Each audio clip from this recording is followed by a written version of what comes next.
من أنا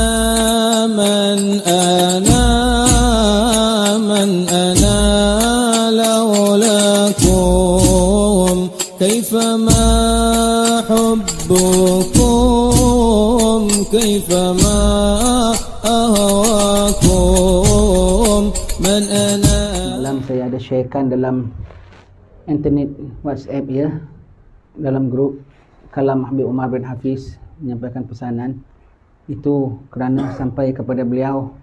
Banyak sangat belakangan ini orang mengatakan saya mimpi jumpa Syekh Abu Bakar bin Salim, mimpi jumpa Rasulullah, mimpi jumpa Habib Fulan, mimpi jumpa Habib Fulan yang besar-besar dengan arahan bermacam-macam. Habib Umar bilang hati-hati, takut permainan iblis. Bismillahirrahmanirrahim.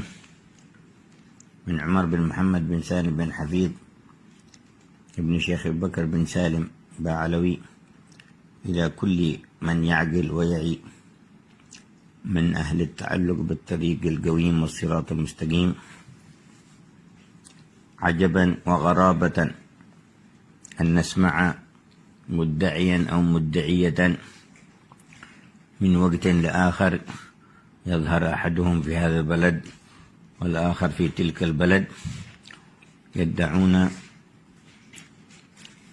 صلاتهم بأهل البرازخ مثال سيدنا الشيخ أبو بكر بن سالم أو أحد من السلف الأكارم أو الحبيب الأعظم صلى الله عليه وسلم، ويقولون رأيناه ورأيناه ورأيناه ويقولوا كذا وفعلوا كذا على أسلوب ومسلك بعيد عن مسلك الصالحين والأخيار الأتقياء وعن مسلك آل أبي علوي الكرام، وهم خيار الأمة من عظمت لهم منه المرائي والمشاهدات في المنام واليقظة، فهم أحرص الناس على كتم أسرار الله، ولا يتحدث أحد منهم بشيء إلا من أذن له، وعلامة ذلك الإذن استقامته وانتباهه من الآداب والسنن وتواضعه وإخلاصه لله واحترامه للوالدين والأرحام ولكبار ولأهل العلم والتقوى خاصة وللمؤمنين عامة. ومن خرج عن ذلك فقد خرج عن المسلك من أصله وتعرض للمهالك، فالحذر ثم الحذر أن يصدق من ادعى ذلك ومن أخذ يتطاول ويتبجح أني رأيت ورأيت أني خليفة فلان أو أني صاحب الباب لفلان ابن فلان، فكل تلك دعاوي تدل دلالة واضحة على إفلاس أصحابها وعدم ارتباطهم بالمسار ومسلك الأخيار، فيجب أن يقتدى بالقوم الكرام من قبل كل من أحبهم وولاهم في الله، وهذه كتبهم وهذه مناقبهم وهذه آثارهم وهذه طريقتهم، وفي الزمن ورثتهم وحاملوا أسرارهم، فلا يعدل عن ذلك بدعوى أي مدعي ممن يفتعل المرائي ويجعل ذكره للمرائي سببا لنيل أغراضه أو اتساع اغترار المغفلين والقاصرين به ومن فيه طيبة من دون إدراك واجب المسلك، فربما اغتر به وهو يفرح باستتباع الخلق واغترارهم أو بمنزلة لديهم أو بثناء عليه أو نيل حظ عاجل، وكل ذلك من الشر والضر والخروج عن مسلك الأكابر. فإلى أحبابنا أجمعين نرفع هذا البيان ليكونوا على هدى وعلى مسلك حسن في أمرهم وعلى بينة في كل ما يعرض لهم، وليتقوا الله تبارك وتعالى وليعلموا أن الخير كل الخير في اتباع المصطفى محمد والاهتداء بهدي السلف الصالح والأدب الكامل مع الله، وأن من فتح الله له بصيرة ونور له قلبا فإنه يزداد بذلك انكسارا وتواضعا ورعاية لحدود الشريعة المطهرة ولحقوقها ولأحكامها وعملا بالسنة وتعظيما لصاحبها صلى الله عليه وسلم. وكل دعوى علم أو دعوى كشف أو دعوى رؤيا يخرج عن هذا المسلك وعن هذا السبيل فهو من جملة الظلمة والزور وتلبيس إبليس. كفانا الله كل شر ورزقنا اتباع خير البشر. وما الرؤيا التي تسر ولا تغر وهي جزء من 46 جزء من النبوة إلا مبشرات تحمل على زيادة الأدب وقصد وجه الرب والتواضع وحماية شان الشرع الشريف وصيانته والقيام بحقه. وفقنا الله وإياكم وألهمنا رشدا ودفع الآفات عنا والحمد لله رب العالمين. Takut permainan iblis, dan sungguhnya takut permainan iblis. Dan kalaulah memang ada orang yang bilang, dan khususnya pula dalam mimpi itu diberikan arahan-arahan yang kadang bercanggah dengan syarak. Dan ketahuilah para habaib kita, ulama kita tak ada buat perkara yang mencanggah dengan syarak. Semuanya itu bertepatan. Jadi kalau di hayat mereka begitu, tidak hidup mereka, tak mati mereka. Kalau dalam mimpi diarahkan benda yang tidak bukan, itu satu tanda bukan dia itulah yang kau jumpa. Dan memang ada setengah orang diberi rezeki oleh Allah Ta'ala boleh berjumpa dengan orang-orang telah meninggal dunia. Tetapi dibilang sebagaimanalah salaf-salaf kita dahulu pun, orang yang dapat khabaran banyak daripada Allah Ta'ala, dapat mimpi, dapat alamat-alamat, tapi itu semua orang penyimpan rahsia. Maka orang yang dapat mimpi apa-apa, simpan rahsia itu baik-baik. Bukan untuk tu dijejerkan, bukan untuk disebarluaskan kepada siapa pun. Kau bilang kau cerita itu gini, takut timbul fitnah. Nombor satu, betul ke tidak mimpi yang kau nampak tu, kepermainan iblis. Nombor dua, kalau betul, takwil kau betul ke tidak. Nombor tiga, kalau betul dan takwil kau betul pun, benda tu untuk everybody ke tidak. Kalau untuk everybody, kenapa semua orang tak mimpi, kau sedang mimpi? Maka bukan untuk semua orang, untuk orang-orang tertentu. Kau jumpa sama orang alim, kau minta tanya pendapat dia, itu lebih selamat lagi. Ataupun kau tak tahu, kau simpan sahaja sampai benda tu zahir sendiri. Itulah terlebih baik. Takut yang orang begitu pasal apa, nak jadi popular. Jadi dia pulaknya jadi macam juru cakap dengan alam gaib. Dengan juru cakap dengan alam gaib, ya. Jadi juru cakap dengan alam gaib. Dia jadi juru bicara dengan alam gaib, boleh tak boleh apa semua cakap semua tu, dia jadi juru cakapnya pulaknya. Tak boleh, takut nanti dia ditipu oleh syaitan. Tidak boleh begitu, ya. Belajar ilmu, tuntut ilmu yang betul-betul, yang zahir, mudah-mudahan selamat. Dan jangan kita percaya perkara-perkara yang tidak-tidak. Banyak orang jumpa kita, Habib Ali cakap sama Ana, Habib Noh cakap dengan Ana, alamak, semua perkara-perkara itu susah kita nak bilang, ya. Dan mereka semuanya berpegang sangat dengan apa yang mereka punya pahaman itu. Takut bawa kepada kekeliruan. Orang hampir kepada Allah Ta'ala ni, mereka ada banyak rahsia. Macam mana mereka pandang sesuatu, cara pandang sesuatu. Kadang-kadang mereka tak perlu kongsikan dengan kita, takut kita tak faham nanti, jadi kita salah bawaannya pulaknya. Sama ada kita menyalahkannya ataupun kita menyalahgunakannya. Itu yang ditakuti, ya. Dan mereka itu penyimpan rahsia Allah, ya. Yang nama wali Allah, yang nama orang-orang mukarrabin, mereka dapat macam-macam diberi oleh Allah Ta'ala, tapi tak semua dia reveal dengan semua orang. Sebab mereka tu ada yang mereka dapat tu rahsia-rahsia Allah. Maka mereka menyimpan sangat-sangat rahsia Allah, ya? Dan kalau wali-wali yang kita nampak dia punya kemasyhuran yang dia zahirkan, itu pun hanya sedikit daripada yang sebetulnya ada pada mereka, jauh lebih banyak. Boleh dikatakan semua wali tu lebih banyak masturnya daripada banyak masyhurnya. Yang memang mastur, orang tak tahu dia wali, dan dia pun ada tak tahu dia wali pun ada juga. Seperti Uwais Al-Qarani, dia tak tahu yang dia tu istimewa. Dia tak kenal. Orang sangka kalau jumpa wali saja, nampak orang je, awak pulan bin pulan je, awak datang hajat sekian. Tu tak tahulah dia pakai apa punya cara mesin. Tak semua. Uwais Al-Qarani, Saidina Umar, Saidina Ali datang, dia tak kenal. Awak siapa? Awak tak siapa? Dia tanya. Dia tak tahu pun diri dia tu dah disebut oleh Rasulullah. Dia tak tahu pun. Itu mastur. Yang ada wali mastur, yang ada wali dia masyhur, dia tahu diri dia wali. Tetapi itu pun yang kita nampak daripada dia, yang kita bilang dia masyhur tu, yang kita nampak tu pun sedikit daripada apa yang ada pada dia, yang masih banyak lagi disembunyikan. Sebab Allah Ta'ala ada rahsia-rahsia untuk dia guide manusia dengan cara mereka tidak tahu. Dengan cara gitu. Cuba kalau doktor nak operasi sama orang, pakcik sudah sakit perut, ada begini dan jantungnya, kami akan potong pakai pisau yang tajam. Kami todeh saja, darahnya akan terbit, kemudian lemaknya akan keluar, kemudian masuk dalam uratnya mungkin terputus, tulangnya mungkin akan terselisih, kemudian kita korek keluarkan jantungnya. Ngeri tak orang? Tak payah. Pakcik perlu menjalani pembedahan. InsyaAllah pembedahan akan masa dalam setengah jam ke begitulah. Tak kira pembedahan besar sangat. Besar tak besar, perut juga dia buka, luka juga. nyawa dipingsankan juga. Tapi pakcik dipingsankan, tapi dia bikin itu. Kalau kita tengok orang operasi orang, kalau patient tu tahu dia nak begitu, dia bilang tak bilang kan, tahu kau dia sembuh. Jadi wali-wali begitu, kadang-kadang dia tak bilang pun dia operasi kita. Kita tengok dia scan kita, dia x-ray kita, tanpa kita sedar dia laser kita. Tak tahu balik dah sembuh, tak tahu balik dah baik, aku macam tak tahu balik dah tak suka maksiat, tak tahu balik dah cenderung ibadat. Tu dah kena laser dan dah kena spray dengan sanitizer yang rahsia daripada mereka.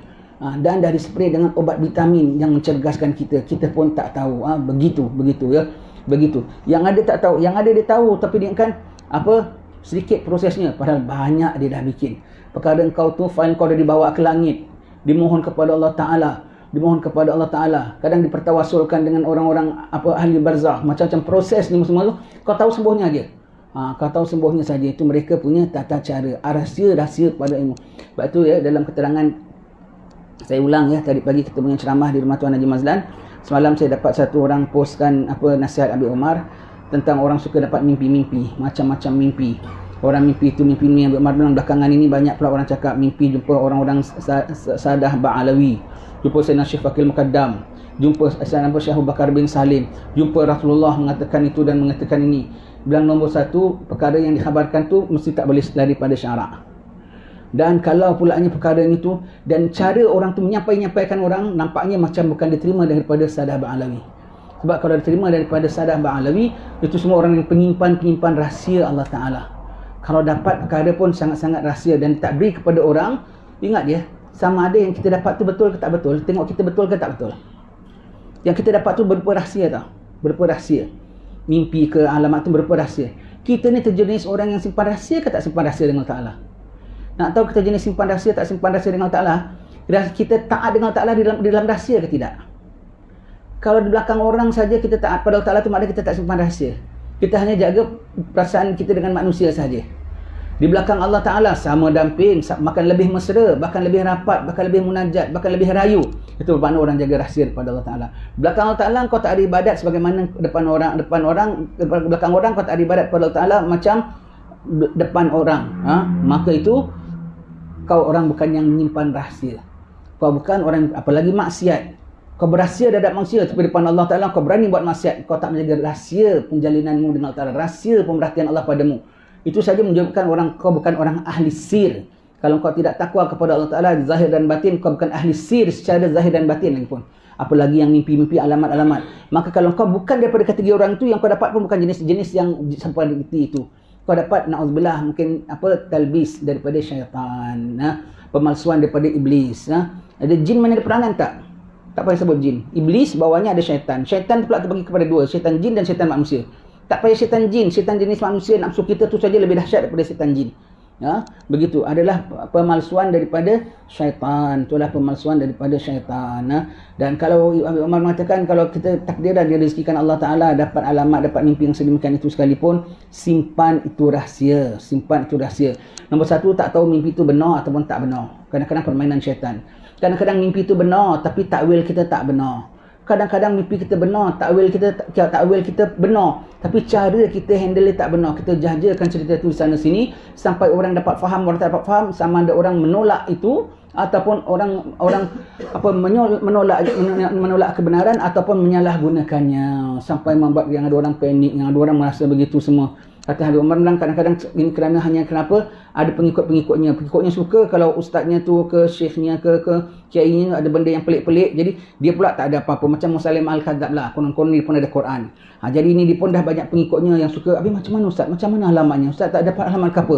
Dia pun, muridnya pun datang, saya mimpi gini, dia pun padan juga, kalau kau ada mimpi aku pun ada mimpi, kau begini, dah mulalah keluar, nanti syaitan pun input. Jadi kau dengan murid kau lebih tinggi, dia ada mimpi, kau pun ada mimpi, sama-sama banyak tidur tu maknanya ya. Allah. Jadi kita nak cakap macam mana, semua tu ahli-ahli sir bukan begitu. Ahli-ahli sir bukan begitu. Saling share dengan mereka punya apa-apanya begitu. Allah, tidak begitu ya. Kena faham sifatan wali-wali ini betul-betul. Kerana benda pelik tu banyak. Mukjizat pun pelik. Irhas pun pelik. Irhas ialah untuk mukjizat sebelum dia jadi nabi dan rasul. Karamah pelik. Karamah boleh menyamai macam mukjizat, tapi dia bukan nabi, dia wali. Tapi dia karamah. Ya. Kemudian untuk orang awam macam kita, ma'unah, bantuan daripada Allah Ta'ala. Dapat benda pelik aja pada diri kita, ni dah wali lah agaknya. Takkanlah sikit itu aja dah wali ya. Ngada-ngada Allah, wali saja tak berani nak ngaku dia wali kot ya. Yang keempat, yang kelima, kadang-kadang istidraj. Istidraj boleh menyamai macam karamah. Istidraj boleh macam karamah, bahkan kadang-kadang lebih hebat lagi. Kadang-kadang dia punya lebih jadi daripada karamah. Dia punya istidraj. Dan yang kelima ialah taubih inhana. Di saat balik benda-benda pelik itu sebetulnya menghinakan Tuhan punya diri. Nampak kebodohan dia, nampak kepalsuan dia. Kemudian yang ke-8, yang ke-7 itulah sihir. Kalau tak sampai sihir sekalipun, sihir tu dah memang tukang sihir buat benda pelik-pelik semua. Kalau tak sampai sihir pun, paling tidak ma'unah sajalah. Na'udzubillah. Ataupun kalau untuk ma'unah masih untuk orang awam yang baik. Istidraj untuk orang awam yang jahat. Untuk orang awam jahat, baik mukmin baik kafir akan dapat sama-sama, ya, begitu ya. Na'udzubillah. Jadi kita jangan selalu kita ulang ya, tak mesti cari guru yang ada perkara-perkara yang mencari bagi adat. Kau kena tengok, kau kena pastikan depan mata kau tak nampak pada diri dia perkara-perkara yang mencari bagi syariat. Kau nampak benda yang banyak mencari bagi adat, tetapi dianya melakukan perkara yang mencari bagi syariat. Tak payah kutuk dia, tak payah umpat dia, tak payah nafikan dia. Sudahlah, tinggalkan dia saja. Kata Habib Umar, cancel saja nama dia daripada kau tanggap dia sebagai seorang yang istimewa di sisi Allah. Sebab wali-wali ni takkan dicapai hakikat kecuali sudah sempurna dia punya syariat. Tidak ada wali boleh capai hakikat kecuali sudah sempurna syariat. Bukan setakat belajar syariat, mengamalkan syariat. Pada diri dia tu berdiri syariat Allah Ta'ala. Kemudian dia menjadi juru dakwah dengan lisan dia, dengan perkataan dia, dengan perbuatan dia, dengan kegiatan dia sekalipun. Dengan duduk dia, dengan diam dia, dengan cakap dia, dengan tegur dia, dengan apa sekalipun, dia menjadi pendakwah ilallah. Tinggallah dia dapat faham hakikat, sama Allah Ta'ala membukakan dia sampai makrifat, tetap tak tinggalkan syariat. Kalau dia wali, dia tahu benda dia tu buat tu hakikat yang nampak macam menyalahi syariat, dan orang tegur, dia tak akan marah sebab dia tahu label orang ni tak salah. Dia tegur aku, dia tidak salah. Kerana dari sudut pandangan, memang benda aku ni memang macam menyalahi syariat. Dia tidak faham. Tapi dia tidak marah. Dia tidak marah. Begitu tuan-tuan, yang kena faham sistem-sistem pada wali-wali ni. Kita ni pun bukanlah faham sangat. Banyak lagi ilmu-ilmu mereka yang sir-sir, yang selok-belok yang kita tak tahu. Hanya secara kasarnya saja, begitulah kita kena faham. Perkara mereka sangat-sangat abstrak. Bukan just anybody kita anggap ada pelik saja wali agaknya. Wali, jangan ya. Tanpa perlu kau bilang dia bukan wali, kau pelihara ketakwaanmu kepada Allah Ta'ala. Sudah. Tanpa perlu kau bilang dia bukan wali lah, dia palsu. Kau jangan cakap kau berdosa. Kalau kau cakap, kau hanya cari guru yang boleh bimbing kau. Sudah. Boleh bimbing kau macam mana kau belajar dengan dia, amal kau macam mana, takwa kau macam mana, minat kau pada maksiat macam mana, sanggup ibadat kau macam mana, tawaduk rendah diri kau tu macam mana. Ada improve, bagus. Dan dia tidak ajar kau benda-benda shortcut. Wuduk kau tak betul dia bilang. Kau tak pergi hadir kuliah, dia marah kau, dia ngomel kau. Begitu ya. Banyak orang ya. Ramai ya. Untuk pengetahuan tuan-tuan ya. Bukan 1-2 orang ya. Bahkan ramailah. Datang pada kami nanti mengatakan ya. Jadi kita perlu sebutkan. Jadi biar faham. Jadi kalau yang tak datang sama kita pun dapat lebih tahu sikit. Ustaz, saya mimpi jumpa Rasulullah. Rasulullah mengatakan saya akan jadi raja pada akhir zaman. Saya akan jadi pegawai tinggi Mahdi. Bagus, alhamdulillah. Yang ada orang pula, Ustaz, saya mimpi sekian-sekian. Saya tanya kepada guru saya mengatakan begitu juga macam tadi. Yang ada pulanya orang mimpikan saya. Orang mimpi jumpa Syekh Abdul Qadir Jalani, cakap mengatakan kau pergi tempat fulan-fulan, dia tu raja pada akhir zaman. Dia pemimpin orang kaum bangsa Melayu. Yang ada pulanya mimpi Rasulullah sendiri mengatakan bahawasanya saya adalah begini. Orang mimpi. Sama ada dia mimpi atau orang mimpi ataupun dia mimpi, guru dia takwil, tapi pokoknya ceritanya begini. Baik tuan-tuan sekalian ya. Nombor 1, kalau dapat alamat-alamat gini, kita bersyukur pada Allah Ta'ala. Kita harap bahawa itu mimpi yang baik. Nombor 2, kau jangan nafi, tapi kau kena faham. Dia bilang saya akan jadi pemimpin akhir zaman, akan jadi pemimpin umat akhir zaman, akan jadi raja akhir zaman. Baik. Job title kau dapat dalam membership aja dah cukup bagus. Yang kau patut cemaskan ialah kau tak masuk dalam keahlian. Itu baru kau cemaskan. Kau kena senantiasa. Job title could be manager, job title could be apa, director, job title could be king, job title kerjaan tu, title kerjaan tu boleh jadi disebut sebagai raja, boleh jadi disebut sebagai menteri, begitu. Tapi pekerjaannya kau kena rela apa? Bawa Mahdi nanti mungkin banyak raja, taruhlah ada 500 raja, semua bergelar raja dan semua adalah apa, dapat gaji sebagai raja. Gajinya dari Allah, gajinya dari Allah, ya. Dan tapi kerjanya apa? Dia raja bahagian apa? Kasih makan ayam, raja juga. Dia raja apa? Tukang kesat abuk. Dia raja tukang apa? Tukang sabit rumput. Dia raja tukang apa? Tapi namanya raja juga. Raja juga tak? Jadi jangan kau sangka apabila Mahdi sebut kau jadi raja, kau terus kat nanti akhir zaman orang semua susah kau dengan tak tahu pakai tanjak, kau pun duduk dengan keris. Tidak, kau cangkul juga kau pegang. Namun kalau kau raja, kau tetap raja. Namun kau raja, kau tetap raja. Nombor satu, kau kena faham, walau titlenya raja sekalipun, job scope-nya, job titlenya walaupun raja sekalipun, walaupun kau menjadi orang besar kanan dia sekalipun, tapi pekerjaannya tak semesti bersemayam atas singgasana. Pekerjaannya boleh bikin apa, bantu simen pun boleh, nyawit pun boleh, apa pun boleh, apa pun boleh. Begitu. Jadi kena jaga dan kau kena hati-hati. Kalau kau bilang, nanti percaya ke mimpi itu? Ana yakin. Padahal mimpinya kadang mungkin betul, tapi takwilnya kadang-kadang kita tak betul. Kadang-kadang mimpinya betul, tapi takwilnya tidak boleh tak betul. Satu. Dan sekali kalau mimpinya betul, takwilnya tak boleh tak betul. Kalau mimpinya betul sekalipun, tapi ana yakinlah Ustaz, ana akan jadi raja lah belakang hari. Ana sampai yakin 3 kali ana mimpi Rasulullah umpamanya lah.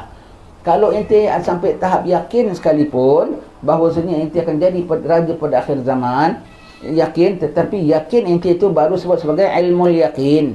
Yakin dengan pengetahuan. Ada pada diri ente satu perkara yang ente hakul yakin, iaitu ente berdosa. Ente tak jaga mata, tak payah jumpa Rasulullah cakap. Ente tak jaga mulut, ente tak payah mimpi jumpa Nabi. Hakul yakin aku orang yang dosa mata, hakul yakin aku orang yang dosa mulut, hakul yakin aku orang yang tak bangun malam, hakul yakin aku orang masih suka pandang gambar haram-haram. Semua itu hakul yakin. Maka sekarang kau ada 2 yakin. Ilmu yakin yang kau akan jadi raja akhir zaman. Ada hakul yakin bahawasanya kau mungkin masuk neraka juga lantaran dosa semua. Mana kau nak handle? Yang ilmu yakin kau serah pada Allah Ta'ala. Kau serah pada Allah Ta'ala. Siapa dia nak jadikan pemimpin, siapa nak jadikan pegawai Mahdi, Allah punya bebas. Asal kau dapat dalam member dah cukup baguslah. Yang kau kena raih, yang kau kena jaga ialah tentang hakul yakin bahawasanya kau orang berdosa. Itu kau punya urusan. Itu kau punya urusan. Jadi jangan kau ingat bahawasanya kau mimpi jumpa Nabi mengatakan kau akan jadi raja akhir zaman, kau terus mendadi kau rasa kau feel secure. Bukan. Itu satu informasi bahawa kau kena tobat. Itu satu informasi bahawasanya kau kena taat. Itu satu informasi bahawasanya kau kena malu. Itu satu informasi bahawasanya kau kena jaga dirimu. Diberikan kau satu ilmu yakin, namun kau kena semak dalam dirimu tentang hakul yakinmu, iaitu apa, kau tetap insan yang berdosa. Begitu. Jadi kita tidak terus ana mimpi jumpa Nabi, Nabi bilang ana jadi raja, ana begitu. Jangan ya. Nabinya sendiri tak payah kau mimpi jumpa Nabi. Nabinya sendiri takut tentang husnul khatimah, selalu berdoa ya muqallibal qulub. Nabinya sendiri masih bangun malam nangis-nangis sembahyang sampai bengkak kaki. Kau baru mimpi jumpa Nabi aja terus dah konon-konon jadi wali. Amboi. Jangan ya, jangan tertipu. Jangan tertipu. Kau kena faham maksudnya. Kalau kau mimpi jumpa Nabi mengatakan kau akan jadi raja, bermakna kau kena bersiap sedia untuk jadi hamba pada rakyat. Kalau apabila kau mimpi jumpa Nabi, kau kena tahu bahawa kau dapat kemuliaan, kau jangan lupa bermakna kau suruh banding dengan kau punya kejelekan. Kau jangan tak faham apa cakap Nabi itu, ya. Kau kena faham. Tak ada cakap Nabi, tidak ada mimpi jumpa Nabi atau cakap Nabi membawa orang jadi overconfident ataupun menjadi lalai, apatah lagi menjadi bangga. Bahkan setiap yang kau jumpa dengan Nabi, the message is kau mesti kena muhasabah diri. Whatever message, walau Nabi bilang kau akan ke surga sebelah aku sekalipun, kau dengan Abu Bakar tu satu level sekalipun umpamanya, whatever takwilnya, the message should be aku kena upgrade, aku kena taubat, aku kena minta ampun, aku kena pelihara diri daripada segala dosa. Begitu ya. Itu takwil yang kau tak boleh lepas daripada pasang. Banyak orang takut kita kadang mimpinya betul tapi pahaman kita lain. Mimpinya betul tapi takwilan kita lain.